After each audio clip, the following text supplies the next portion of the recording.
show. Jared Goldstein's behind the scenes again. I'm going to have my friend Rocky join me from Blue Jays Sports Avenue podcast. And he's Blue Jays Avenue podcast, my bad with that rock. And there's also some new tweeting about Heyman coming out with Bichette, which we'll touch on. But we got to lead off with, of course, Okamoto going to Toronto. We were very, very close on this contract. Actually, almost nailed it to precision here, and kind of did because we said it would be 4 for 60. Now, did I have the team right? No, I didn't. I thought Pirates were in front, and it kind of didn't go that way. Padres were in it, but then they didn't really go in. So that's kind of how that went. But I think it's a good signing for the Blue Jays. I do. It's just a question of does it actually take them out of Tucker? Does it actually take them out of Bichette? Those are things you might wonder, but at the same time, it's more about Okamoto right now because like that's the move that they made. The other stuff is all speculative, obviously. So we'll go from there. But at the same time, like can I say I am surprised that the Blue Jays got him? Not necessarily surprised because they've been operating with a sense of urgency all off season. Having to plug in the computer this early in the show is not ideal, but we don't want to lose everyone. So we're good to go. And we are definitely live now. So let me just get everyone updated, see what's going on in the chat. If there's anyone in here, we'll answer questions. Javi, good to see you, brother. Actually, I do have a present for you in this chat. That video you used of Michael Kopech will be coming to surface at some point. So you can stay tuned to that because it definitely articulates why I think the Yankees should sign him, amongst other things. But I mean, the Blue Jays have added 4 players this offseason. The biggest one was obviously Dylan Cease. This might be the second biggest one, honestly. Then Ponce could be third, or Rogers third, probably Ponce fourth. So they've really beefed up that bullpen. They've really made a point to go after their pitching, which was pretty good last year, and make it better. You can't say their line has necessarily gotten better right now because you don't know if Okamoto is going to be like Bichette, but he is the type of player that kind of similarly profiles to him because they both hit for good contacts. He probably strikes out a little bit more than Bichette, but I do have some notes on Okamoto that I'm going to get to in a video of his that we got to swap in. So that's definitely coming as well. But first of all, thanks to everyone for rocking with me in 2026. Still, second show of the year. I'm still actively working on a few changes here. All this stuff is very fluid, so I appreciate everyone bearing with me as we're working on more stuff. So I will get to the notes, let everyone know I'm on YouTube, obviously, and keep progressing. But to me, like, yes, I made a call to Keith McPherson earlier today about Okamoto and the Blue Jays and the Yankees and everything. I wasn't really saying I kind of came off as if I thought the Yankees will get him, but I kind of didn't. And not like I was expecting the Yankees to get him, but I did think it would have been a nice fit because he could have balanced out some issues they had against lefties, although they were good against lefties, just not in October, really, I guess. But I thought he could have penciled in the first, penciled in the third, although DH won't stand inevitably gets hurt. And yes, I'm going to keep saying that because it's a point that really needs to be hammered across the heads of people here. Because Giancarlo will get hurt and he's going to miss time. And you have to bank for at least 30 or 40 games missed, most likely. It's just a fact of life. Now, do I wish he would play 150 and 160? I do. But it's not a realistic thing with the way his body's breaking down. I think is what, age 36 season? So I mean, look, you just have to be practical here. And the Yankees really need 10 hitters because they need to have more than 9 regulars, basically. I mean, Rosario can fill in for McMahon in the pinch. There's Caballero, but Volpe's going to start the year in IL. Escara is listed as the backup catcher. And then that 4th spot is kind of up for grabs. Like, right now, if they were to go into the season like this, which I don't think they will because Bellinger's probably going to come back, but let's get to Okamoto. Don't want to go on the Yankees tangent yet, but I promise that we'll get there. I do have a Yankees question that I'm going to bring to the forefront here. And also, like, I do definitely want to get into a few other things as well. So, with Okamoto, it's just like a thing to me. Like, I thought he was a good Yankees fit because A, he doesn't carry that much. B, he has a lot of pop still. It's not like he doesn't have pop. And I just think that it's a situation that the Yankees could have been in on if they hadn't signed Rosario. And yes, I know they decided to sign Rosario. I get it, but at the same time, they didn't have to. They could have went a different direction, but I understand the clubhouse fit. I understand how Jason's good with him, and like how he does hit lefties well, and it is a good bassoon from a man. Only 2 million. Like, it does check a lot of boxes, but it's not going to excite me because the Yankees right now are a worse team than they were last year because Cody Bellinger's not re-signed yet. Nick, what's up, my bro? Looking forward to some more good discussions today. And they've added their pitching back in Grisham a little bit with Yarbo, and there was one more, Blackburn, and then they let Weaver and Williams walk. So that's definitely at the forefront, but we'll see if they do something soon. But let's dive into Okamoto. But before I do that, we are going to share a clip. So let's get this clip going.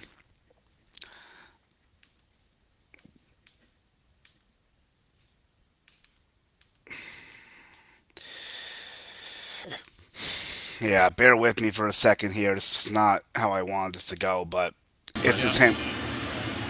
Through it all. As Kyle Freeland back to work and a swing on a high fly ball. Left center field and deep. Mullins at the wall. It's gone!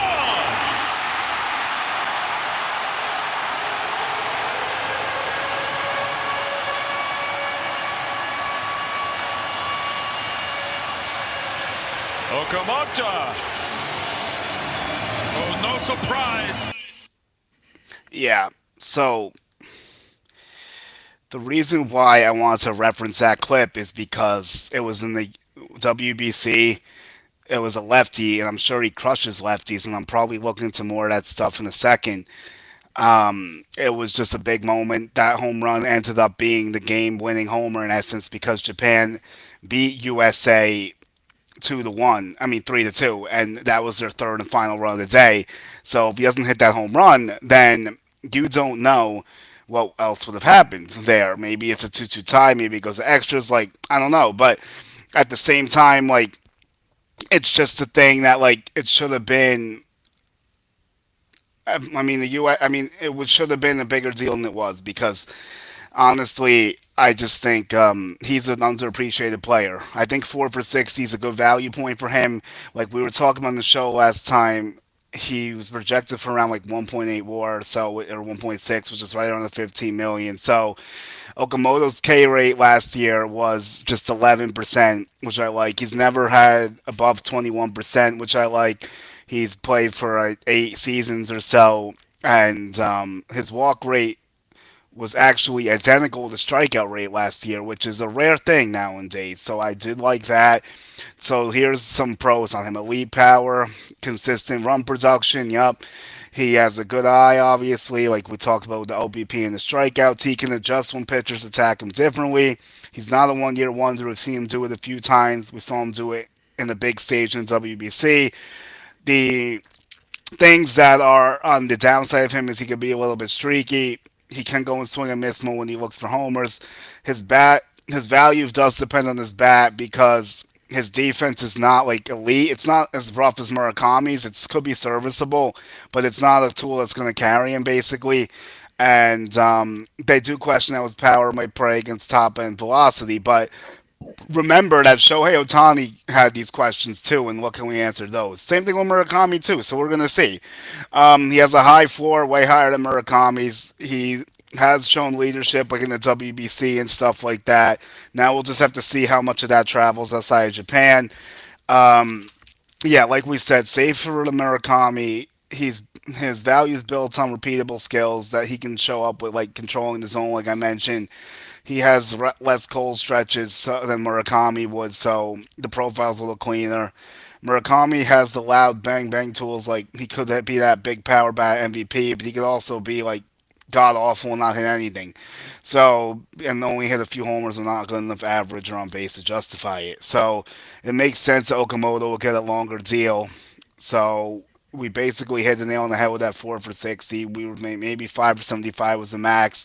Murakami is in a different universe in the contract because they didn't trust his floor, basically, in essence. So here's what Okamoto did: a 278 average in 2023. So it's one of his better years. That was like 17th. His on base was 374.9. His slug was first, even better than Murakami that year, 584. OPS second, 958. And home runs, he led the league that year in MPB first, WRC plus second, 180, and then RBIs 93. So I think there's a lot of intriguing upside here. Um, yeah, I don't really think that's a thing. But anyway, yeah. So that's how I'm feeling about the situation with Okamoto. Now, I think it's going to be the Blue Jays third baseman. I think the plan right now would be Okamoto's going to play third. Maybe he slides the first to spell Vladdy here and there. Could he DH if Springer's not available or like Santander gets moved? Absolutely. I've saw some stuff about outfield play. That's not really something that I would fully recommend that they do. But again, like you never know what could happen with that. So I mean, maybe in a pinch they throw him in left field or something. Obviously, he's not going to be a great outfielder by any means, but I do think that there's definitely some things you could like with him. And the Blue Jays, they love that approach that he has too. So I guess ultimately I can't be that surprised because he fits their mold so well. Put the ball in play, grounds out at bats, and have the ability to go yard and do damage when it's required. And he can do that. Now we just have to see if he could do it at the MLB level, and that's going to be the challenge here. So I'm looking forward to seeing how it ages for him and what else they're going to do. I think it's more of an indication that they might not be in on Bichette opposed to Tucker, but again, you never know. So you can't really rule anything out. So, but still, um, the Mets have been linked to Kyle Tucker a little bit. We'll get to that later for sure. The Yankees haven't been as linked as you would like them to be. Hasn't been much there. So I do have some other tweet informations that I want to bring up here, and then my friend Rocky's going to join soon. So I'm looking forward to having him in. But we'll get to that in a second. So let's see. I think I got a new question here. Okay, here we go. Okamoto third base, Bo shortstop, him in his second, Vlad first, Clemente utility. I think Bo still goes back to Toronto. I mean they could do that. I'm viewing it more as a situation of like Bichette could be on the outside looking in, but you put Jimenez is short, Clement is second, Barger right field, Vlad first, and then you have Clement still in there because I think Clement did a great job, and I think he earns a full time role next season personally. Yeah, I know. I looked for the splits too, Jared. I couldn't find them either.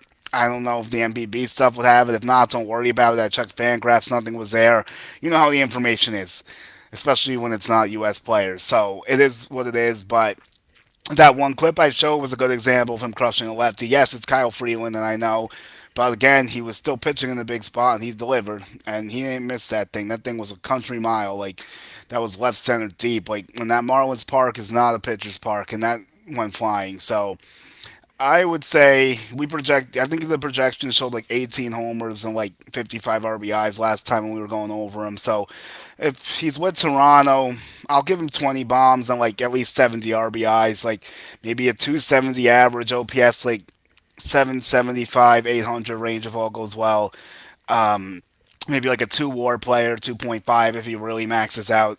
I will do like he's only 29, so he definitely has a lot of good baseball left in him. But yeah, that's a way they could do it too, Nick. So I think some people are thinking that it takes him out on Tucker because it makes Barger a full time outfielder.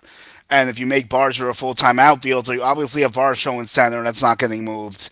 And then you have Springer and Santander kind of platooning that left field DH role. Now, could they dump Santander? Yeah, they definitely could.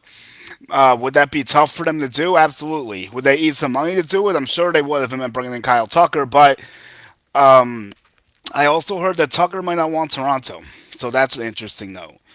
I don't know. We'll see if that ends up coming to fruition or not. But if they give him the highest offer, is he still going to say no? Like, I don't know, because a lot of times players didn't want to go certain places and they still end up going because they get the most money. You look at CC with the Yankees. No one expected the Yankees to sign Mark Teixeira. Like we've seen this happen before, so I can't rule it out. Now let me pull up a few tweets here that I want to get into on Okamoto.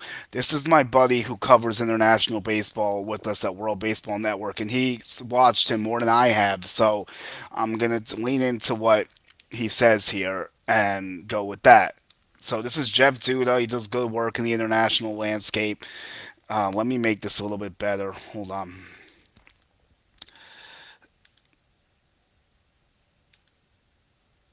Yeah, that's a little bit better. So let me put the background in while I'm at it.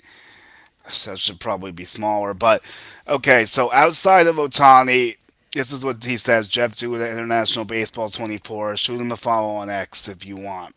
So, okay, yeah, I'll get to both soon, Nick. I see the question. So, for this, he says, outside of Otani, Okamoto was right there with Seiya Suzuki as the most MLB ready Japanese bat to come over in the last dozen years. High contact bat with pop and play discipline. Vast majority of MLB teams should have been in on him. And I agree, honestly. I think he's right. And he's seen it more than I have, but I agree. That's what I saw when I watched the clips of whatever I was able to see. But now, do the clips tell the full story? No. Am I seeing how we might struggle with Velo? No. But what I am seeing is good bat to ball skills that might translate. So I do like this point by my buddy Jeff. And yeah, so now Rocky should be joining us soon. And then there's a tweet he sent me that I want to bring to the light. So we'll transition into that until he's ready to go. But no, this is 100% accurate in my opinion. I do think that he's obviously below Otani. Seiya Suzuki's a very good hitter, so if you could put him right there with Seiya Suzuki, I think Blue Jay fans would be pretty happy with that. And it's a decent comp because I know it's different positions, but Seiya also is not the best defender by any means, and he can hit the ball pretty well. And another right-handed bat, WBC connections, like it is some stuff that lines up. I get it. So that's really cool, and I want to, and we'll see how that looks. But anyway, we should be getting Rock on soon. It's just like with the Yankees, you know what? I guess I can answer the question now while we wait, and then or I could play the Bo Bichette clip.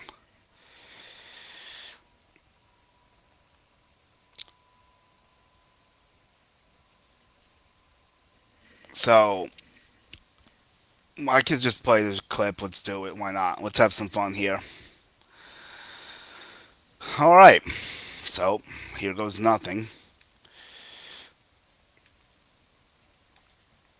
This is the World Series home run I can't stop talking about because this is one. Who hits it high in the air to deep center? It is gone!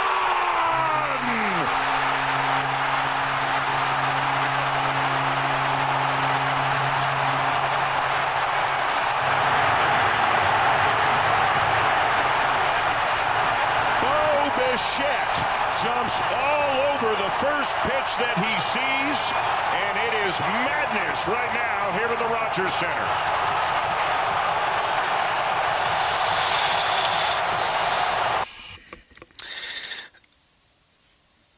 Okay, let me get this off now.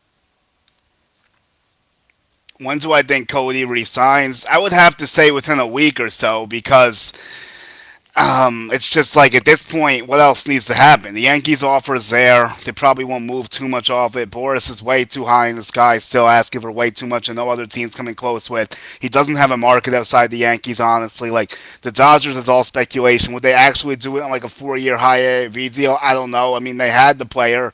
They if they liked him that much, would they have non-tendered him? I know he had some down years that led to that, but still, do the Angels do something stupid and on top of the Yankees offer? But at that point, does Bellinger prioritize money or winning? The one team that could be a dark horse is maybe the Giants. I've heard some stuff with them, but I don't think he really would want to go there. The lefties in that park, besides Barry Bonds, really haven't done it. Even Devers struggled a little bit until he got it going. And then Phillies are interesting to me because I don't really think that outfield is set. I mean, it's always is kind of a flyer. Brandon Marsh doesn't have the best year, and then Crawford, Justin Crawford, Carl's son. I think he's a good prospect, but there are concerns that he hits the ball on the ground too much. So there needs some pop in that outfield, and it's always could bring that, yes. But other than that, it's not going to be consistent power. So would they take a flyer on Belly or Tucker? Now there is some information that they're also connected on Bichette. So all right, if you take if you take Tucker out of Toronto, I don't know where he goes. Dodgers, Phillies, Mets. I would like to think Yankees, but doesn't seem that realistic at this moment in time, unless his market completely craters to the point that they don't want him, that they would be more comfortable with it. Have there been reports of Jays willing to go into Cohen, Texas, Okamoto? They're at 290. Yeah, someone tweeted some stuff about that. I could try to pull it up. But it wasn't like definitive, but it's not like a hard yes or a hard no. I don't think. So let me see what's going on with that. But yeah, they are right there. For me, like I don't think that's going to be an issue for them. But I'm just spitballing right now. So let's see.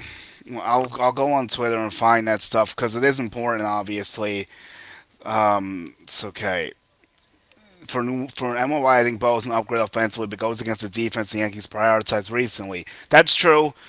I get it, but that didn't really help them last year. Like they tried to get better defensively, and they did at certain times, but in the end, like the defense cost them the series against the Blue Jays. No, I don't really think it was defense. I think it was more of a lack of offense and bad pitching.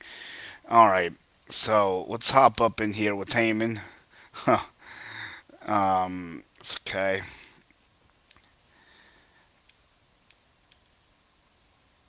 So Heyman was saying that the Phillies are among a number of big market teams that have interest in Bo Bichette, ultra young talent, 27. Yankees, Cubs, Dodgers, Red Sox, and incumbent Blue Jays.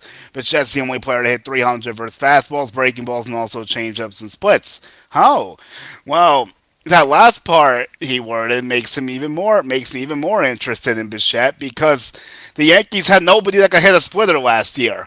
Like in the playoffs against the Blue Jays, and also if you get Bichette, he could probably help you out to hit those things. You would hope, and since he's seen them more in person than most, I guess. But like YBPs or whatever, I don't know how much they do that during the season, to be honest. But at least he got a look at the splits in spring training or something. But yeah, that's interesting. Let's see. Yankees need guys that hit in the postseason. Every year, bats are left on the plane. Yes, which is why I showed the clip of Bo Bichette hitting the bomb in the playoffs because of that exact reason and who he did it against on the biggest stage. No fear. He was hurt. He still got it done. And it's absolutely incredible what he did. It really is. And I think that he really showed a lot playing hurt, gritting through it. Now, is he the perfect player? No. And I'll get to more of that in a second. But without further ado, Rocky, what's up, brother? I'll get Heyman's tweet off the thing, and then I'll share the tweet you sent me. And if you could dig up more Blue Jays tweets about the luxury tax and DM to me, that could be appreciated because my Yeah, I friend. got you. All right, that sounds good. So I'll show why I wanted to bring that up because David had asked about that. Go Uh, Yanks. I think the Jays payroll is at 309. I think right now that's the highest in the AL East, or it's probably top three right now in baseball. So Yeah, I think so. Do you think they're willing to go over the tax? Like, have people reported they're okay with going over the Cohen thresholds? Like, I think you sent me some stuff that was kind of hinting at it, but like, it wasn't like 100% saying they would. I saw they might have to get creative with some trades. Like, I talked about dumping Santander, like a Barrios or something like that. Do you think there's any other way they could open up payroll flexibility if they want to go more? like if they want to go add another bat, which is very possible because you saw the reports out there by multiple people that the Jays are not done. You would have to think that avenue has to be the way. And I do think that if they're going to go address another need, it would be relief pitchers or closers because you saw the way the bullpen was. near the end of the games last year or this past year with the World Series and the playoffs, right? So, and Jeff Hoffman, I don't think is the closer of this team. I think they're gonna go get a closer by a trade, so they could trade some of their main guys on the roster, right? So, Yeah, I agree with you 100%. So I guess we'll have to see what happens. Now, do you think this move makes him less likely to retain Bo Bichette? not necessarily because you could move Barger at right field, right? So, and then you could push, you could have flexibility of where you want to play the outfields. Like, if you want to make a stronger bench, you could have Lucas coming off the bench, or you could trade him for relief pitching help, right? Because teams need cost-effective, cheap control guys, and he's definitely one of them. So it all depends how they want to trade guys. Like you said, Santander could be possible, but they would have to eat some of that contract as well, right? So he's under Yeah. contract for 3 years. So it all depends.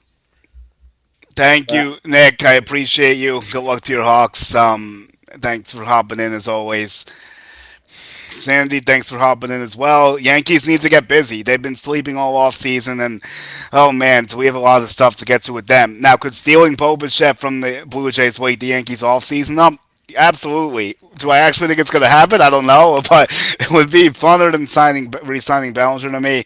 Is there a world they could get both? I mean, yeah, they're the New York Yankees, but will they actually do it? Probably not. I wouldn't completely rule it out, I guess, if they decide to beat themselves again, but I haven't seen any indication that shows they want to do that yet.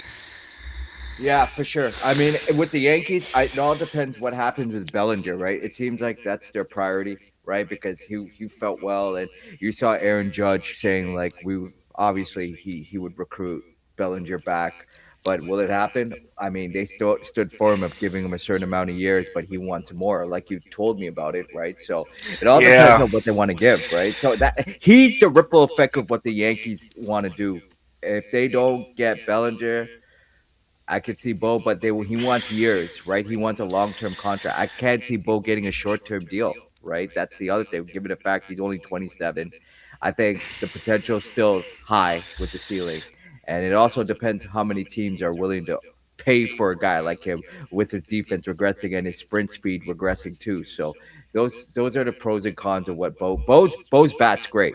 I can't argue with that. Like, he can hit the fastball, he can hit the breaking ball. Like, the one thing is that sometimes he chases the ball a little bit more than usual, but he's a free swinger. So you have to also keep that in mind, right? So Okay, so we did get the lefty split stats in Okamoto, and they are absolutely out of this world. It was better than anything I could have thought. Like, I had a feeling he crushed lefties just because of his profile, but holy crap, does he really crush lefties? 195 WRC plus in the 41 home run season, 180 in 2024, 263 last year, a limited sample size. He pulls it 27% of the time in the air.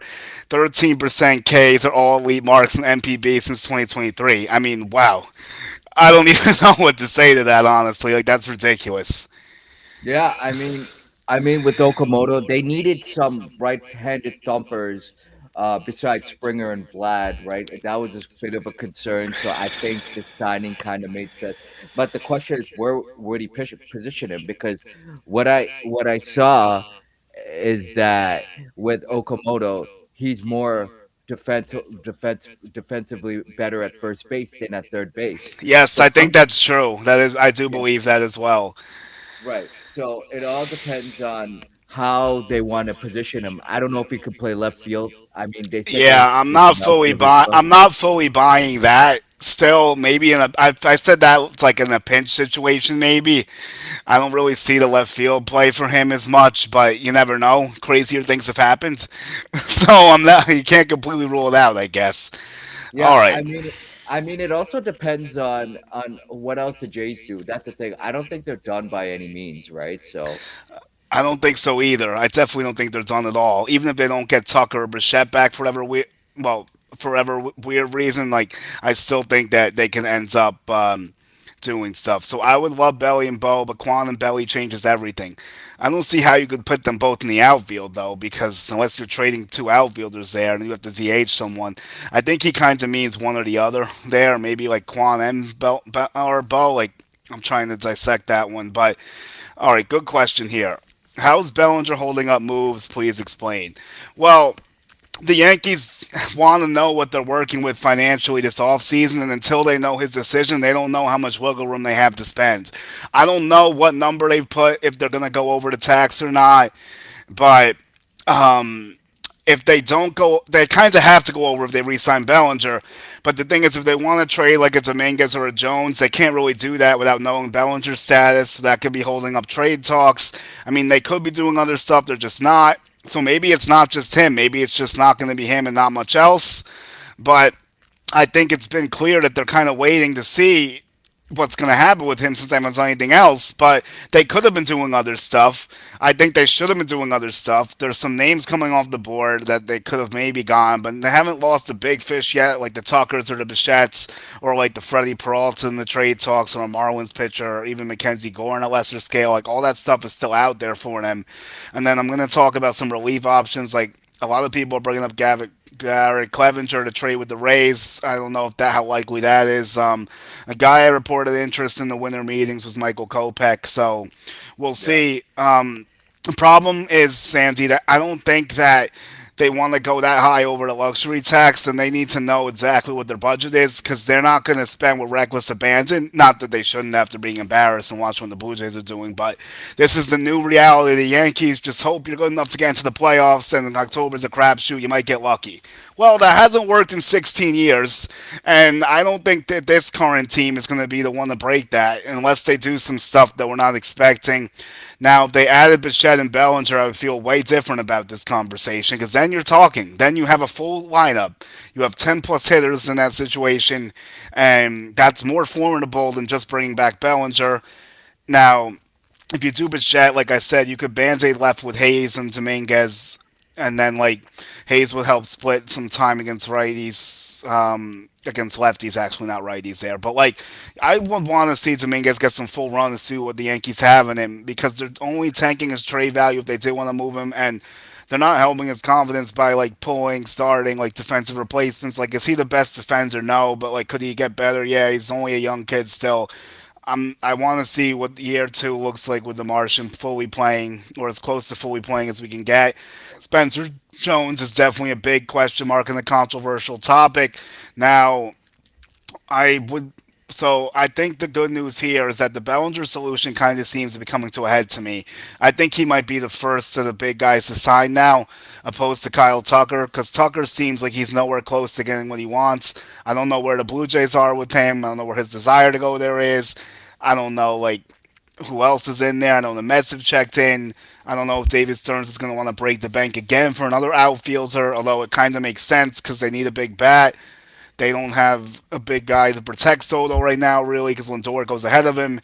So who's that big power threat next to Soto? It's not really there. It could be Kyle Tucker.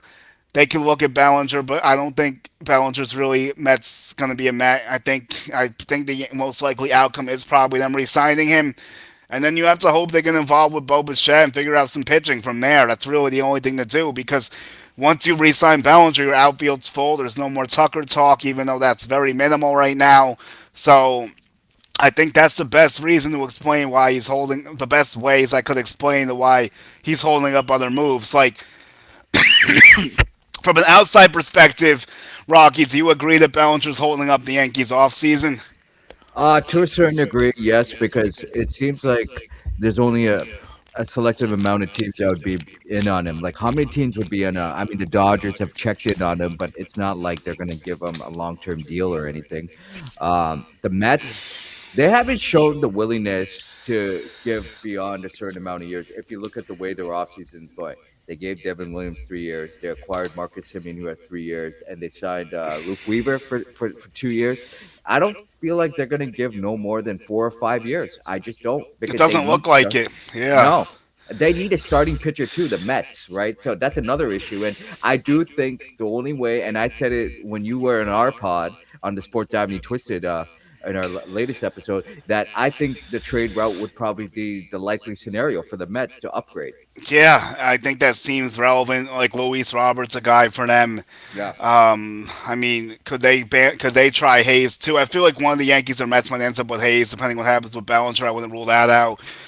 It won't. Maybe it's what, like 1 year, 12 million or something, like 10 million. It's not going to do too much to hurt anyone's finances there.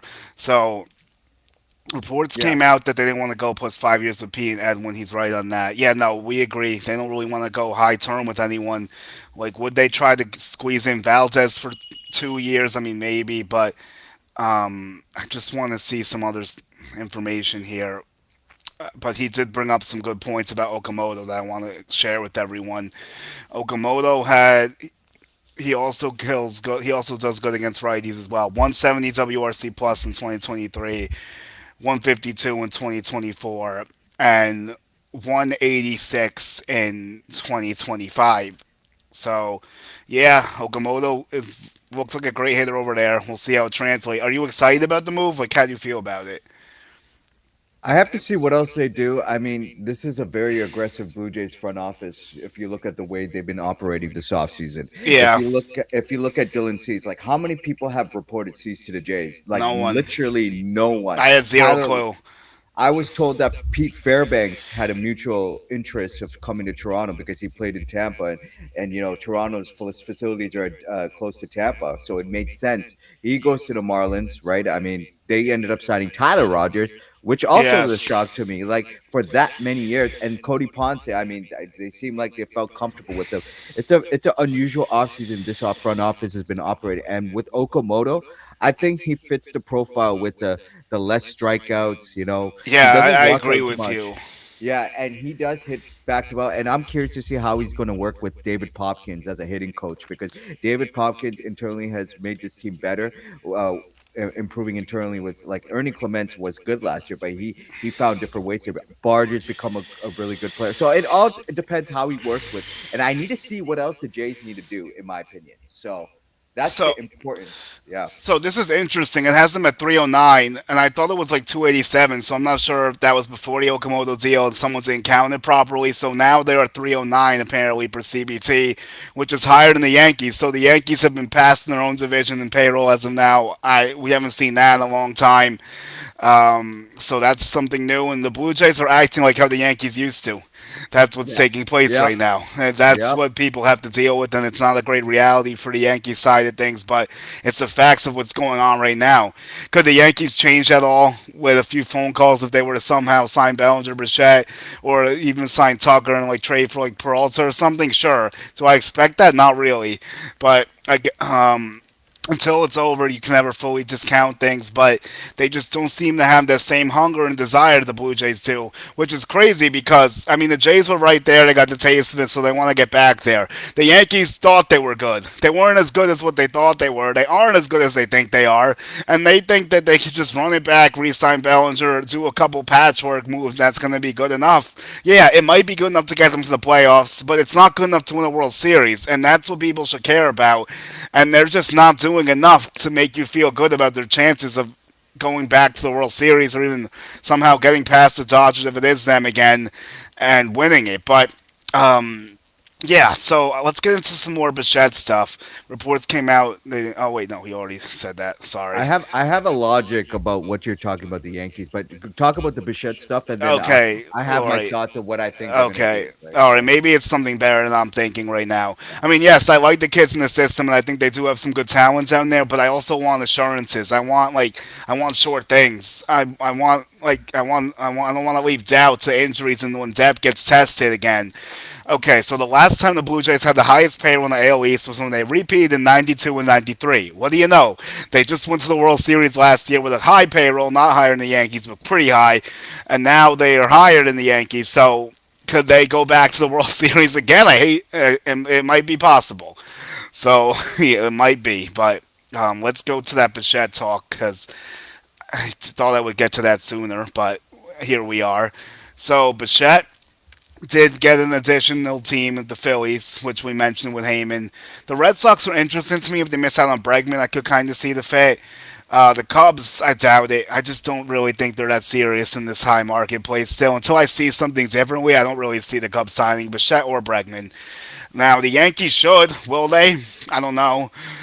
So he's indicated he's willing to move to second base, which is huge. This could broaden the market because beyond the teams just want a shortstop. Some teams see him as more of a second or third. because they have established shortstop. He wasn't a good defender. We've gone through that.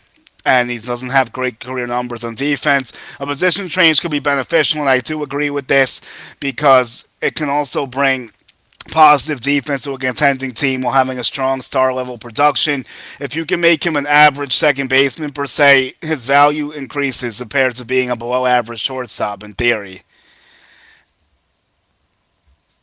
Is there anyone else that you're adding? Who else you would say? Philadelphia, like you said, another team. You Yeah. can't rule out the Dodgers. You have to Oh, I put the thought Dodgers in. all right. The Dodgers. I think I mentioned. Maybe I said it too quickly, but I Okay. could see the Dodgers Okay. in play. Of course, they have. They can use an extra infielder. It feels like I'm in the minority, but I don't want Jazz to be traded. No, you're not in the minority, Chris. I don't think it's a good idea to trade him either. And someone asked me a question about that, so I will pull that in here now because now is the perfect time to get to that. So thanks for chopping in, Chris. And here's the thing. I don't want Jazz traded at all. But if you're going to sign Bichette next year, if you sign Bichette somehow, this is the what if game that I always love to play. So you sign Bichette, you let you let Bo start the year as shortstop when Volpe's hurt for the first 2 months or whatever. When Volpe returns, then you could put Jazz back at third and put Bichette at second base. You can definitely do this lineup against righties. I mean, against lefties because McMahon can't hit lefties, so that's one band aid to it. You could rotate guys, you can give guys off time. Maybe you try Bichette at third a little bit. Maybe he could do that because he doesn't have to move as much. And I know his range is in question, and he did get hurt a lot. We did mention all the injuries over the last 2 years and the World Series. So, as a Blue Jays guy, Rocky, do you think Bichette could play third base, or do you think he's better No suited way. for second base? No way. That arm of his doesn't bode well. You need a really good first baseman if you're going to make him play shortstop, or And because the that's Yankees another. don't have that because Ben Rice is playing first base, Well, so that's another problem. so if you're going to do that, then you're Never going to have mind. to. Yeah, so you're going to have to address that first base if that's the case. So that's the other Yeah, thing you're going to have to. and they have failed to do that because there's no Okamoto and there's no anything else they could really do with that position. And not to say Rice isn't a good offensive player because he is, but his defense is not my favorite thing in the world, and he definitely has to get a lot better at that. Right. So we'll see how he does with that. But I mean, it was his first time playing first a little bit. He's in the minors. His catching is man, but he can hit, and they need hitters. So Yeah. he'll be in the factor. All right, so Chris, this goes with what you were saying. Can you explain to me your thoughts on why fans are assuming it's either Bo or Jazz? Why is Volpe a guarantee? They're getting Bellinger, so it won't matter anyway. But am I missing something? Okay. I guess in theory, what could happen here, I wouldn't say Volpe's a guarantee, but they're not going to just bench him most likely. But if you sign Bo Bichette and the team's playing well, and everything looks good, it'll be tougher to get him back in there for sure. I think the Yankees want to at least give him one more chance, fully healthy, to see what they have, just because they invested the first rounder in him. I know his last year was not good for him. There's no sugarcoating it. He was also playing hurt. That wasn't good. Now his offense needs a lot of work. It looks very similar in 3 years, and that's not good because it looks like he's flatlining and he strikes out way too much for a guy of his profile. But is there a way to make him a better contact hitter without sacrificing all his power, cutting down his strikeouts, and walking more? I am asking for a lot, but can we get pieces of this to work together and make him a better offensive player that could at least have a 700 OPS and get closer to playing like 700 is probably too low. Let's say like 725 or 750, and then get him back to like playing close to that Gold Glove defense again. Now, going forward with Jazz, it's like for the next year when Jazz is a free agent, there's no way that they would sign both of them, I think. That would be highly unlikely. So if they were to somehow get Bichette, then I can't see Jazz also getting re-signed. But you can make it work for a year and play some musical chairs in the infield. Jazz can also play the outfield, let's not forget, if they really want to get creative here. He's a decent outfielder. But if Bellinger comes back, there's no room for that either. So it's another puzzle again. But again, this is all spitballing, it's all speculating. But could the Yankees try a deal like 4 years, like 30-ish for Bo and see if he takes it with like an option for 5 or something, or if he wants to reset the market because of his defensive concerns and injury. Does he take opt-out deals, low AAV, not high AAV, not low? I don't think he does because he's only 27. I think he probably gets at least 4 to 5 years. Like, where are you at on Bichette's contract numbers? That's a good question because, like, if there was a deal that was in place, he would have taken it already. Like, Exactly. so there is the offers that probably was on the table, and I think like when you get a team like the Phillies that's been mentioned by John Heyman, he's also represented by Greg Vanier, so Vanier Sports, and I think they're just trying to build the market for these guys. Like none of these guys are That's true. signed yet, That's and true. look, Buster only said it here in Toronto yesterday. He was on TSN, and he said that the Jays have the best offer for Tucker, but the numbers are not close to what Tucker wants. So with Yeah. that being said, given the age, so Bo is going to be I think 28. I think by May. Yes, So 27 turning 28, so he's still the so perfect age, which is why I actually right, like him more than right, Bellinger, honestly, despite the right, defensive concerns. But right, and yeah, but I I mean mean, also. yeah, there's a lot of pros and cons with him, but I think the pros outweigh the cons personally. Well, also, I've talked to some people. What is Bo 3, 4 years down the road? Like his defense has already regressed. His He's not a sprint shortstop. He's got to play second that's what I'm base. saying. His sprint speed is already regressed. So the question is like, and his health is also concerned. Like Tucker, Tucker's been injured the last 2 years. That's why teams are skeptical to give the contract that he's asking for, as well as Bichette, right? So it Yeah. goes so many ways possible. That's why I think with certain teams, they're only willing to give up certain needs. Like for example, when Philadelphia gave Schwarber that he was the most valuable player because without his bat, where would the Phillies be? And Pete Alonso, that to me is still the shock of the offseason. Like going to Baltimore, and you said it wasn't much of a surprise, but knowing that the Orioles signed a Boris guy and they have Boris representatives, that tells me it kind of opened the door for what Baltimore is going to do more moving forward too. Yeah, because maybe it helps them lock up Gunnar Henderson. I Yeah. think Oh, Ali sorry. Rushman might be a Boris guy if I'm thinking correctly. No, he's Beverly Wait, Hills. I should have He's known that. That's on me. yeah. For No, yeah, disregard that. But yeah. I can't get everything No, right. you're fine. Um, but anyway, yeah, no, like I think that's I wasn't okay. I probably worded that wrongly. If you told me at the beginning of the offseason he was going to sign with the Orioles, yes, I would have been surprised. You're right. Mm. But when I got to the winter meetings and I heard like the meeting was happening with Baltimore and the fact they offered Kyle Schwarber the same deal, that's when I wasn't surprised. But it took me to get to that point to not be surprised. I wasn't surprised 24 hours before he signed, so I guess I can't say I was fully unsurprised. It just once it got close, I had a feeling it was possible. Well, the thing is, I'll say this quick is that with the markets are being dictated now, like another guy that's also represented by Boris besides Bellinger is Bregman, and his market hasn't been built up. And there's reports that the Jays and Diamondbacks are aggressive. I don't see either team unless they have to now with Okamoto, they're out of Bregman now. But like with Arizona, the only way they're going to go get Bregman is they have to trade Marte because that ownership's not going to add payroll. They want to subtract to add, right? So that's the only way they're going to do it. But I think he goes back to the Red Sox, in my opinion.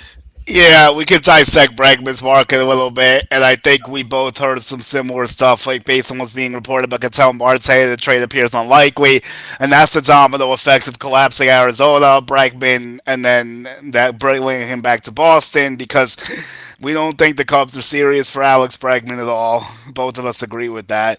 The Yankees obviously aren't in play. So where else is it? I mean, he doesn't have a big market. It was the same issue we went through last year, but it's actually a worse situation because he got the Tigers all upset. So now the Tigers won't touch him. So he has one less suitor than he had last year, unless he switched the Diamondbacks with the Tigers. So he probably should have just signed that deal, but he doesn't hit well, so I get it. Like he wouldn't hit well at that park. So I guess AJ wasn't enough to get him to go there. Right. But at the same time, he definitely left some money on the table. The opt out was a little surprising just because he was getting paid so well, but he probably figured once he gets through that, then like his value won't be good. So we wanted to try to get one deal here. I think he's gonna have to settle for like 4 years with an option for 5, probably if he's lucky at this point. Yeah, because the age does not favor him compared to the other free agents because Tucker's under 30, Bo's under 30, and I think Bellinger just turned 30, right? So Yeah, those guys have right more of around. an advantage, yes, compared to Bregman. Bregman's going to be 32 next year, and you know, we talked about how Detroit had a deal in place for him, and he ended up going for more AAV and try to retest the market to see if he can get more money. But that's kind of backfired too. That's why they say if you take the first deal, you might as well take it right away rather than just try to retest the market because there's nothing guaranteed. I think he really wants to be in Arizona, but they can't fit him into their budget. I think he really would be. I think he would even leave money on the table to be in Arizona because he lives there and stuff, like almost like what Corbin Burns did. So, but I don't Yeah. think they're gonna have enough to get it done unless they decide to just say, "Screw it, we're gonna get both of them. We'll keep Cattell and play Bregman." But that would make them very legitimate. But I don't know if they'll actually do that. I'd be surprised. Well, they're acting a bit frugal the way Yeah. they're operating, and the thing is, like, Although they're they trying did to send break. Merrill Kelly $20 million though. They did.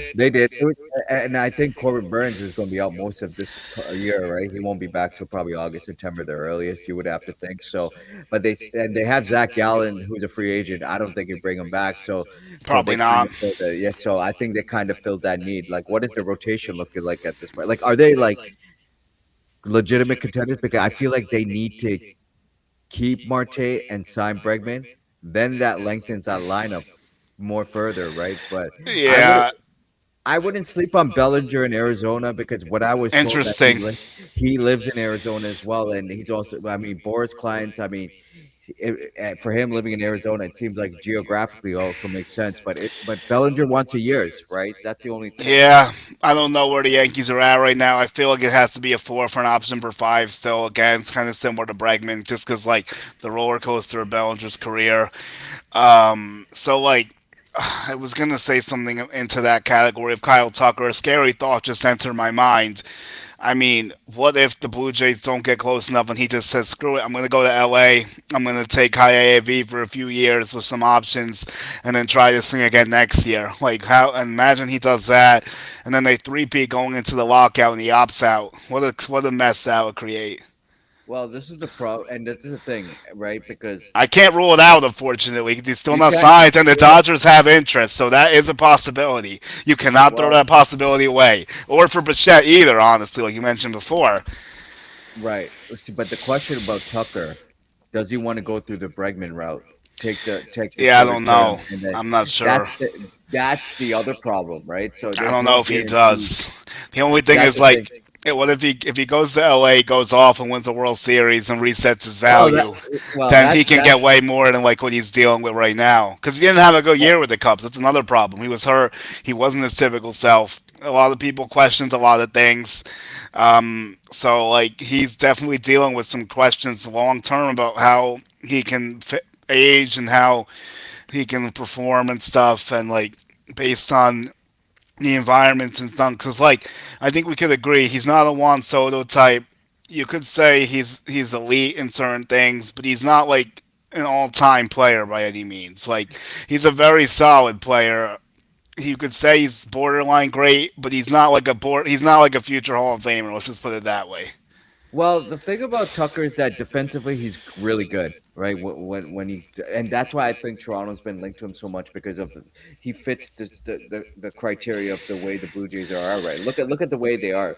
His bat makes a lot of sense. He doesn't have to be the number one star. You got Vlad as your franchise player, and he would fit perfectly. And you can move Barger at third base and Clement at second base, and you have him at short. That makes Well, I the don't know because then when you're doing Okamoto now, if you put Barger at third, Oh, Okamoto's got to that's play. it's a good question because that's what you might have to play left. Somebody's going to get traded for the Jays. I don't know They basically have to. There's not much of a choice. Someone's because gonna have to get traded. Yeah. they haven't been active on the trade market. There's rumors about Barrios potentially getting traded because the I feel like rotation that's picks gonna up. happen probably. Yeah, It's just yeah. you're gonna have to eat some money and send him somewhere else, but we'll see. Second half splits for Tucker. 231, 360, 378, 738. Nothing that's that inspiring, but I will caveat that with the fact he was playing hurt, and he definitely should have probably sat out, but he obviously didn't want to in the contract year. So I get it. But Right. and Wrigley's also tougher for guys to hit in than the Yankee Stadium or the Rogers Center would be, or Dodger Stadium probably. Yeah. So actually, let me have some fun on Savant and see how he would have did in other ballparks, Tucker. Because look what happened with Bellinger when he left the Cubs and came to the Yankees. And I've used that example a million times, but it could very easily apply to Kyle Tucker because they both pull the ball a ton and they both have a lot of power. Tucker's numbers actually look fine on the page. The only thing was that like the hard hit percentage was a little bit down, and the average exit velo. So let me try this. I look looking at the home run charts here, and then we are gonna get to Kopech. I promise we will. He would have had six more homers at Yankee Stadium last year. He would have had posted a 23 hit this year. If you go to Toronto, he would have had three more. And I'm trying to think of another team. Mets would have been three more. Like, there's not many would have been lower than. There's only a few that would have been lower than. So, like, it really shows the Wrigley's not the best place to really showcase his skill set, obviously, which was the same thing with Bellinger. Right. And I think it all depends. It's fit. Fit matters so much than anything else, right? Like Kyle Tucker won't be the first fiddle to any team, whoever ends up signing him, because, like you said, let's just say you go to the Dodgers. You got Otani, you got Freeman, you got Betts, you got all those guys. So for him, it's like you could put him. And defensively, it makes a lot of sense. With Toronto, same thing. They have other guys that fit the need too, and he doesn't have to be the first fiddle because you got Vlad and a few other guys in that team too. Now you got Okamoto too, right? So I don't know how this is going to end, because the thing is the That's why Dodgers. Tucker could work so well in the Yankees because he has Judge as the main guy. He could be a second guy. He's like a perfect second guy, which is why I'm still annoyed at like their lack of participation in these talks. But again, maybe if its market collapses, they somehow get creative, but probably not because Bellinger's most likely returning. So we'll see. I know there's been some I think questions if he could Bellinger. handle New York, which I disagree with, but I've heard some stuff behind the scenes that's not so great with Tucker either. So that's something else that could be in play here. I won't elaborate too much on that now, but maybe down the line. Yeah. But yeah, I know I'm not the only person to bring it up, so it's out there. I think it all depends on, like you said, it's market. Like who's going to be the first person to sign? Once that person signs, then the domino effects will I'm get still going. feel it's probably Bellinger. I'd still think unless we get a surprise with Bichette. Bregman doesn't care. He'll take his time as we've seen. I don't think Right. he's in a rush to do anything. So here's an interesting take for you, Rocky. Dude, I saw the Blue Jays have like been loosely connected to Bellinger. Do you see any way the Blue Jays go after Bellinger if they miss out on Tucker? So they haven't been fully linked to him, but I've heard some stuff. I think he'll be the fourth option after Bregman, Bo, and Tucker. I think that's the pecking order. Well, And I don't I know was if Bregman's a fit anymore with Okamoto. He might have to take him Well, off the now board Okamoto's completely. out, maybe to a certain extent, because like he's played in the AL East, right, with the Yankees. He fits the defensive need. I mean, he wouldn't cost as much compared to Tucker, so he would be in fallback option. But I just feel like he's going to go back Hey, to the what's up, Yankees. bro? Thanks for popping in, Nathan. Yeah, no, probably. Here's an interesting one for you, Rock.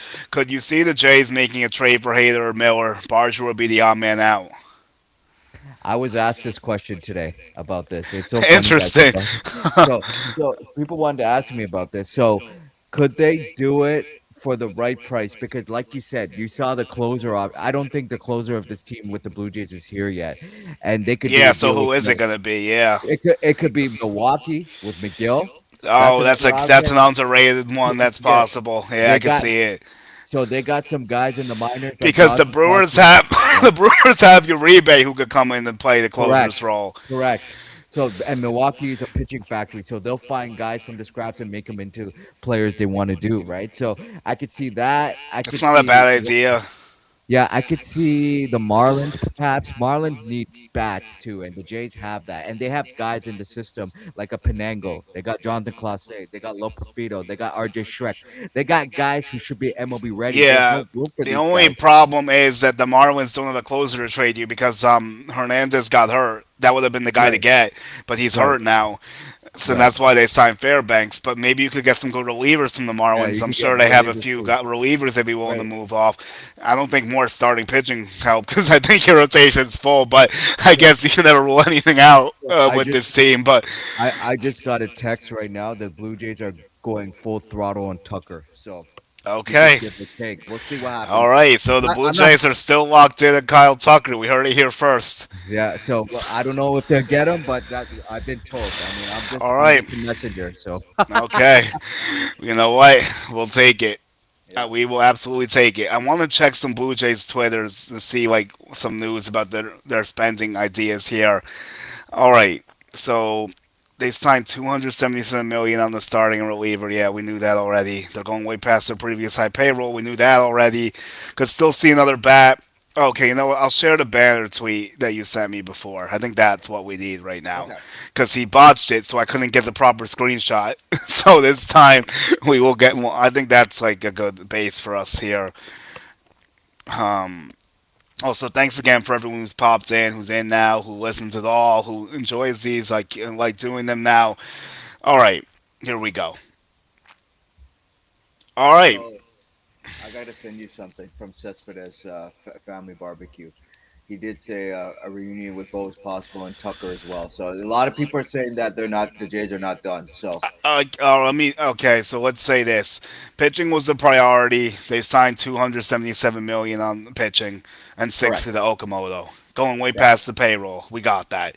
Could still add another bat.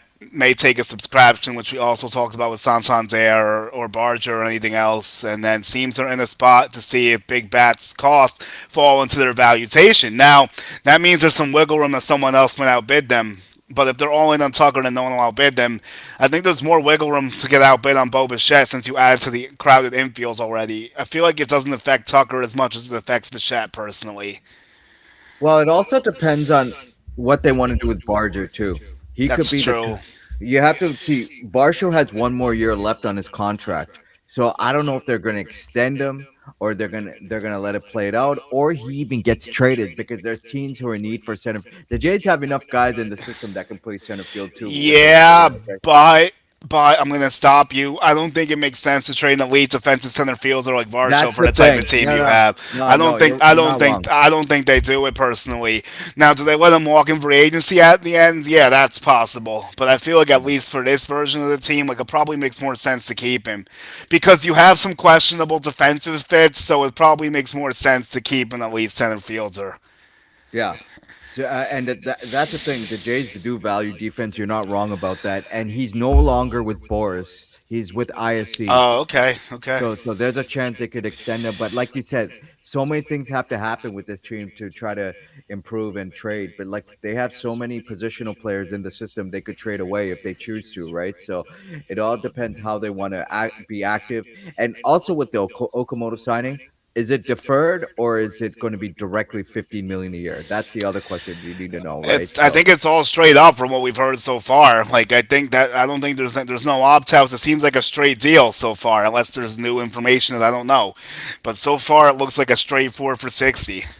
yeah, I mean that's what it says. But like with Dylan Cease, when they gave him that contract, it was deferred, right? Like deferred and bonus, Same right? thing So with Santander, which might right. be interesting if you try to move him. So I don't know how that works, but Well, I think the Jays would have to pay eat some of that money, right? So Game 102. okay, yeah. Sorry for the rough transition, but I did want to get to Kopech, and now okay, okay, I just showed that clip because first of all, I think he still has a lot of talent. He's only 29 going on 30. Like I said, I reported interest in the winter meetings on Kopech. I think it's a guy that fits the Yankees really well. He hit 102 in that clip, and that was just 2 years ago. I know last year he battled a lot of injuries, and I'll get to that. There's not a lot of data on him last year because of that. But in 2024, his talent kind of lines up with him at the right time. He has good arm strength and he gets fastballs in the upper 90s, and we saw the 102 right there.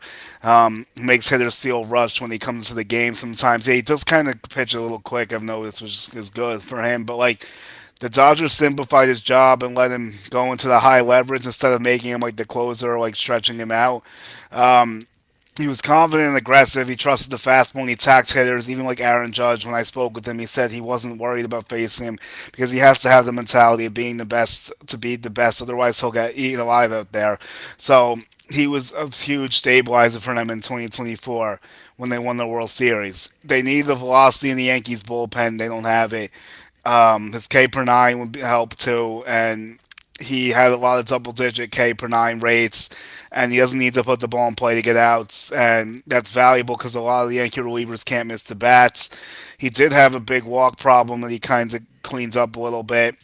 He's 9.92 K per nine career and an 11.7 in 2024. So the control was definitely his bugaboo. In the postseason, Kopech was pretty strong. He pitched 9 innings and an ERA of 3, and he had 10 strikeouts and gave up like 5 hits. The only thing I wouldn't love about him at Yankee Stadium is that when the ball does go in play, it's more towards contact. It's more towards the air than the ground. I think it's like 47% fly ball, like 32 grounds or something like that, which is not great for the stadium, obviously. But I mean, everyone's gonna give up homers once in a while for the most part, but I do think Kopech is definitely an interesting fit at this stage in the game of free agency, especially because I still think the Yankees bullpen is at least one reliever short, if not multiple, if we're being honest. But if you want to just be a little less critical, then I could say one spot short.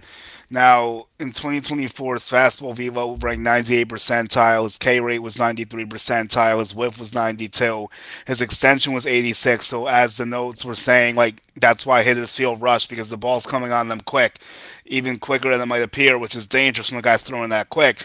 And then 2024, he went fastball a lot, slider, then cutter. Last year, he didn't really throw the slider, went more to the change. I don't know if that was because of his injury issues or whatnot, but like, do you think like a 1 year, $5 million deal, or like maybe 7 to 8 might make sense for a guy like him to like rebuild his value after a banged up season? I think he gets. I think he gets 1+1.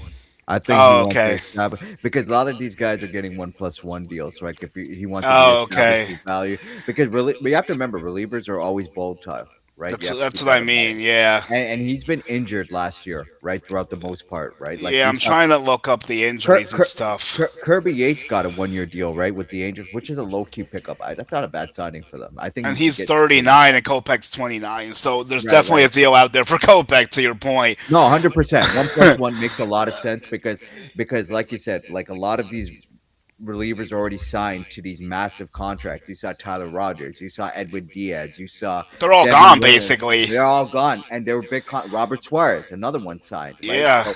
So I could see him getting like 2 for 20, maybe 2 for 22, 23 million. I could see it. 1+1 makes a lot of sense. He could reestablish him being a closer for next offseason's market, right? Depending on how long the CBA is going to lockout's going to last. So it all depends, right? So that it just boils down to that. But I think he will get a 1+1 to prove himself, right? And I'll give you another name that's out there, and he was with the Dodgers for a while, and he was a locally like he was a really good closer at one point. Was Evan Phillips? Keep an Oh, eye on that yeah. guy That's too. not a bad Yeah, one. yeah. He's going to get a 1+1 as well. I think he could be on the IL to start the year, but I think he wants guaranteed money rather than a minor league deal, right? Because the Dodgers cut him, like they didn't re-sign him, right, for a reason because they're Yeah. focused on their needs. But he could be a late signing before spring training, right? But I wouldn't be surprised if the Dodgers even bring him back. But I think he wants a guaranteed contract. That's how I look at it. Like those guys, right? So Okay, Kopech, I actually have some information on the injuries, and it's definitely a rough season for Kopech. You would have to make sure his medicals check out and all this stuff is behind him. Now, full context here, I was lucky enough to catch him during the few times he was healthy this year in Pittsburgh. He pitched, I think, a day prior, so like to when I was there, so I was able to talk to him in the rain delay. It was actually him and Tanner Scott in the dugout, and I chose to talk to Kopech just because he seemed more willing to talk, and Tanner Scott was not having a good year by any means. So I right? talked to Kopech. We spoke about a few things like how transition from the Red Sox to the White Sox and like how he was a big name in that deal for Sale and then like going to the Dodgers, winning the World Series and like facing Judge and then his thoughts on Skeens and Otani and a few other things. So this is what happened with him last year. Spring training rolls around, he gets an shoulder impingement. He comes back on the first That's a lot. and Yeah. he goes through a rehab assignment. They don't bring him back until June. Then he gets hurt again on June 28th with right knee inflammation. And then he goes on the 15-day IL a few days later. He gets transferred to the 60-day with right knee inflammation. Then he does a rehab assignment. He gets activated in September 1st, basically right before I end up seeing him. And then he gets placed in the IL again with right knee inflammation in the 19th. So yeah, he went through a lot. He went through the ringer. You got to check if those things are okay. But it's going to be not a crazy contract because of this stuff that we just displayed. And like you said, the 1+1 makes sense. Yep. Yeah. So maybe a mutual option, like something like that, or give it to him, like if he wants to opt out or something, because he might, because if he has a good year, he's gonna want to get more than he's gonna get for this year. But yeah, the 1+1 has become a popular theme, I will say. Yeah. So Well, yeah, also given the age, the potential he has. I mean, he's a power pitcher and he's really good when healthy. But like you said, it always bodes down to health, and I think that's an issue for Kopech at the moment. That's why I think that he's going to try to reestablish himself when he gets back and test the market again. So that makes sense for him. yeah, I agree with you 100%. I really do, bro. So I Yeah. mean, look, we'll see what happens with him. I think he might end up taking a while just because of like other stuff that's going on. But I don't see why it would hurt the Yankees to take a flyer on him at all. I think it's a Yes. smart. I think it's a good decision for him to try. Now we'll see if they actually do it. I don't know anyone else that's checked in or been interested. His market's been kind of mysterious. I don't know if you've heard anything on him. For who? For Kopech? I haven't Yeah, heard much about him because I think there's still free agents out there. Like who else is still out there? Nick Martinez is still out there. Like what is the starting yeah, pitching market? Like it all depends what the pitching market boils down to because there's still too many. Like the main starting pitchers are still available, which is insane to think it's January and the top guys have yet to sign. So I think that happens before the relief pitching market ends, right? So I think those guys will be like late January before spring training, like when they start, right? That's what I see. But like you said, these guys are going through health issues, right? Guys like Philip and Kopech. So yeah. So another guy that's interesting to me is Garrett Clevenger. I yeah, think, I think he has what 2 years left in this deal because I see ARB 2, ARB 3, and then nothing after that. So I'm guessing that means he has 2 years left, maybe something around that. But at the same time, like I do wonder if the Rays are actually willing to do that deal. I so don't know, but I'm looking at the free agent signings. So free agent availability. Pierce Johnson is another guy that intrigues me too. I'm surprised that he's still available. He had a good year last year for the Braves, but they not tendered him. But I mean, the Braves did spend money on relievers, bringing back Iglesias and Robert Suarez. So those are big signings for them. yeah, that's probably Um, why they did it. A little house yeah. cleaning there. Could you see?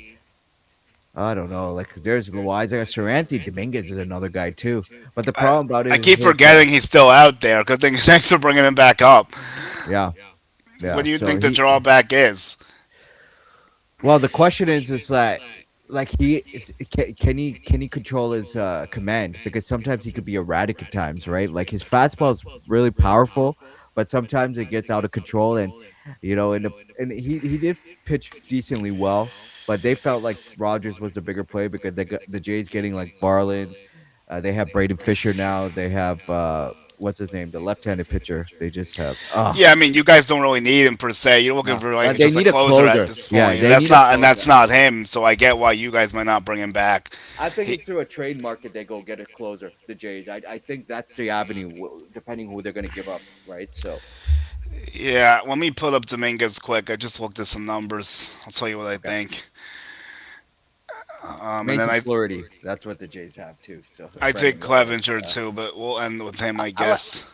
I like Clevenger, but I don't know what's his value, right? So Yeah, Chris Bassett's still on the market. Yeah, Bassett. Do you think Bassett could be a good fuck? Do you think Bassett could be a good Yankees fit? They're looking to add some rotation depth and like possibly a good bullpen piece for October. I think he fits in any contender who needs a fourth or fifth guy in the rotation. So yes, I could see him, Boston, Baltimore. I think Toronto was before the offseason, but I Yeah, think that ship has sailed now. I I can could see still see. Atlanta. Yeah, Atlanta Atlanta's makes a another. lot of sense. Yeah, if they whiff on Ranger and Valdez, yeah, Yeah, I could see the Athletics. Maybe he goes back there where he start like where he played for a few years. I could see the Mets. I mean, there's so many teams. Actually the A's could use him and the Mets could use him, but the Mets need like more of a frontline guy. Yeah, they do. The They A's do. need any guy. So I wouldn't be shocked if he goes back there. I guess because they are trying to spend a little bit for Vegas. So who knows? Well, But well, he's here, not getting any younger too, so I think it no. all depends on fit too and where you want to end his career as well, right? So Yeah, so Anthony Dominguez went 62 innings last year. He was with the Orioles and the Blue Jays. He won 79 Ks, a 1.27 WHIP, and then a 3.16 ERA. He was pretty solid in the playoffs too, so it's not a bad arm. I think for the Yankees, it would be of a high leverage guy that you can maybe feel comfortable setting up in certain spots, or a seventh inning guy. I I feel like they're not going to go this route because they really don't want to spend any money on the relief market. It looks like that's why I think Kopech might be easier for them because I feel like they want to do the reclamation project and see like if they could fix that and pay less money for it because they didn't go for any of the top end closers. They didn't pay Williams and didn't pay Weaver, so that's where I stand with that. But we'll see. yeah, it just all depends how the market dictates at the end. Because let me ask you this: who's most likely to sign first, Framber Valdez or Ranger Suarez? That's such a tough question. Wish I could give you an answer. I'm literally just guessing. I have no idea. You know what? If we go top to bottom by logic sense, I would say Valdez because Ranger won't be as much money. Yeah, because Ranger wants years, right? Because Boris is trying to drive up the price. Because we talked about Baltimore making a lot of sense for either one of them, but They still might, but I see the yeah, Mets are connected to Valdez still. It just depends. Can they get through the Stearns model and find a deal that makes sense for both sides? I think that's the holds up right now. Because the Mets definitely want him, but they don't want to pay what he's asking for. So that just like the right. Blue Jays and Kyle Tucker, and just like the Yankees and Cody Bellinger, just like a number of these teams and players, which is why we say January 3rd with a lot of big guys still out there. Well, that's the thing, right? Because with the Mets, I think that they're shying away with the years because I think David Stearns has a plan to build this team long term, right? Because we talked about Carson Bench that he could be ready by opening days, like he's going to play. I They think want to play so. I McLean, do. yeah, and then they got McLean, so they got two potential Rookie of the Year candidates for the Mets this coming year, right?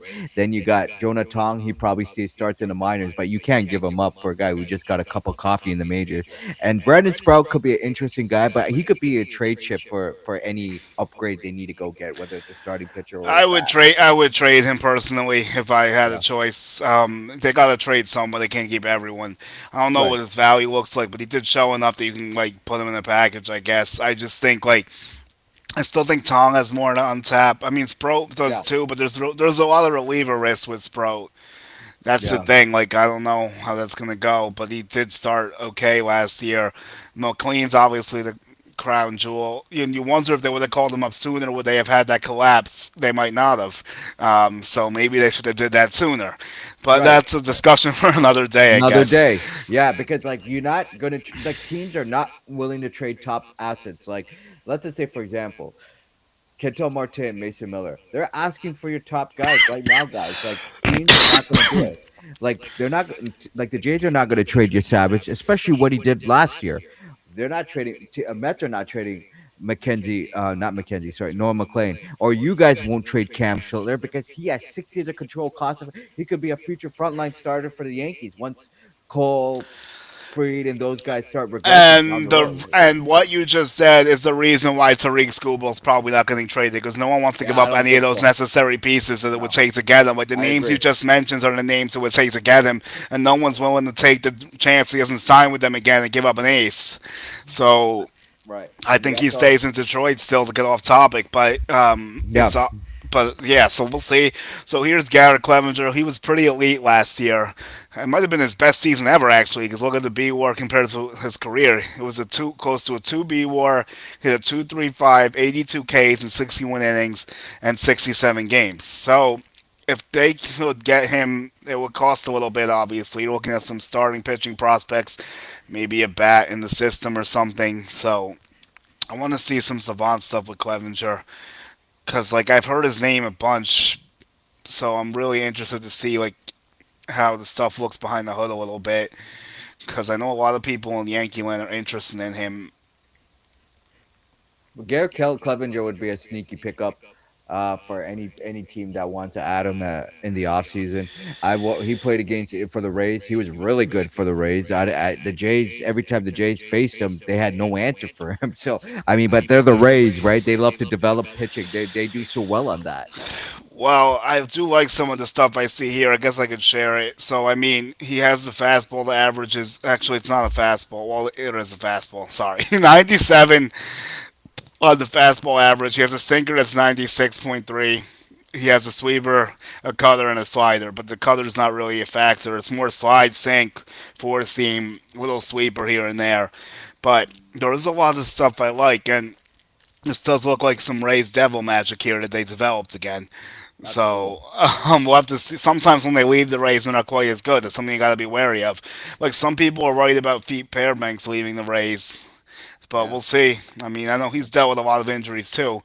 So I know that I here's know the that with Pete stuff. Fairbanks, he has Raynaud syndrome, so I think he's the climate is a big deal, and I think the Marlins just makes a lot of sense reestablishing himself to prove that he could be a lot better in a different team too, besides the Rays. I think the Marlins are good for him because like it keeps him in a controlled environment for half his Yep. games, and like some road games won't be bad weather either.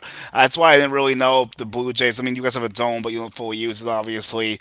I mean, I don't think the Yankees ever made sense because of the cold weather issues or like any of the teams that were being Yeah. talked about, like Cubs or anything like that.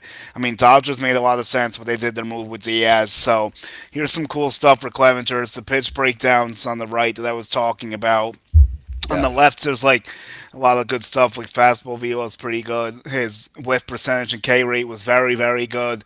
His hard hit percentage was pretty solid. He doesn't get barreled too much. His ground ball rate was really good. His chase rate was good. Like all this stuff looks pretty good on a piece of paper. Now you have to see how it looks in the season with a new team. But if he could come close to doing that, then he would be a great asset for anyone. But it won't be an inexpensive trade, obviously, with the Rays, as we saw when they got rid of Shane Baz. So, I mean, well, I know it's a different world, but it's still a guy with two, I think one less year of control. I think Baz had three, this guy would have two. But it's a reliever compared to a starter. So, we'll see what happens. I don't know if he's actually going to get traded, though. Yeah, I don't know if he gets traded, but we'll see. I mean, you never know, right? So just how this operates, right? Because let me ask you this then, with the Rays, right? Go Because ahead.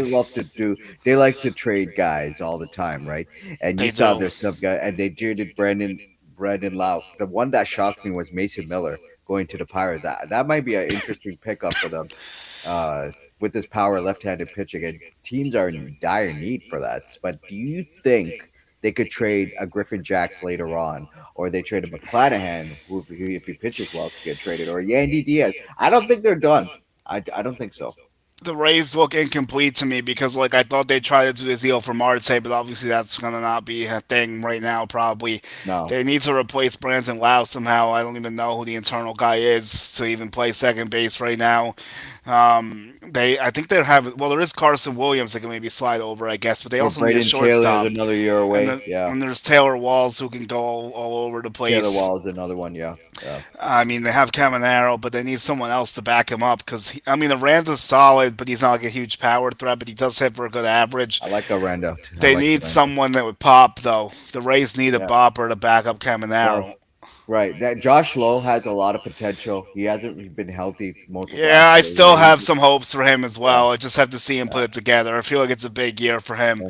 There's Johnny LaDuca could be anything for them. He was hurt most of last year too. They That's went through a another lot of guy that injury was time. really good. Yeah, Yeah, yeah. I have some high hopes. I mean, yeah, the Rays have potential still. If McClanahan ever gets back healthy, that would be good for them. He could be a chip. Griffin Jacks, maybe.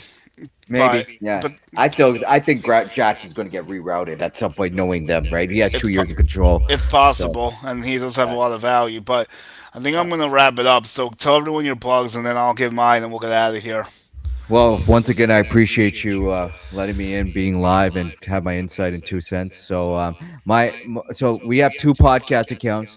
Julian was on the Sports Avenue Twisted at Sports Avenue Twist. Go check it out in our roundtable, and we just came out with another episode featuring MLB Live.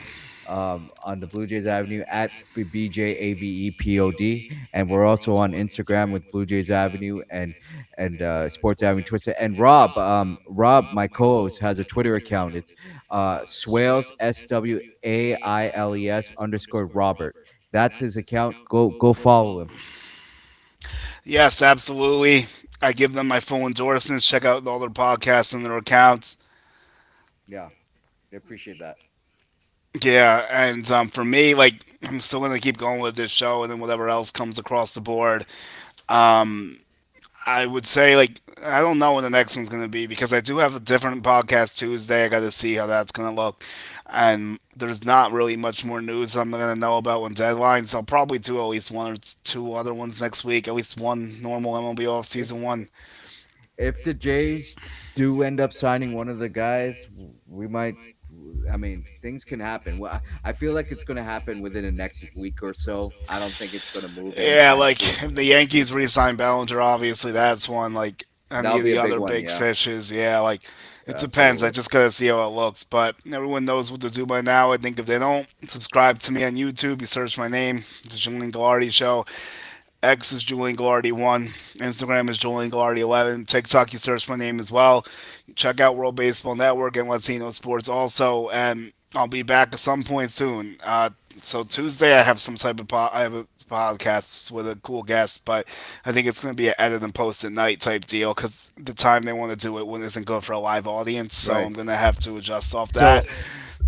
So, I'll say this quick. So Blue Jays. So whoever Blue Jays fans or any fans, we have a special guest coming in this next week. It'll be out next week. I'll give you a clue. So he's on the pregame show, and he has also color commentator for the Blue Jays. So keep a lookout for next week. It's going to be a big one. I'll make sure to repost it when you do that. I'm pretty Yeah, sure I for know sure. who it is. I won't say anything, obviously, Yeah, but yeah. we'll It's keep it big. close to It's the big. vest. Yeah, I'm it's looking very big. forward to Yeah. seeing it. So, Rocky, thanks again. Shout out to Thank you. Rob too, and everyone else that was Yes, in here at sir. some point. I don't know if he was, but he's he's paying attention.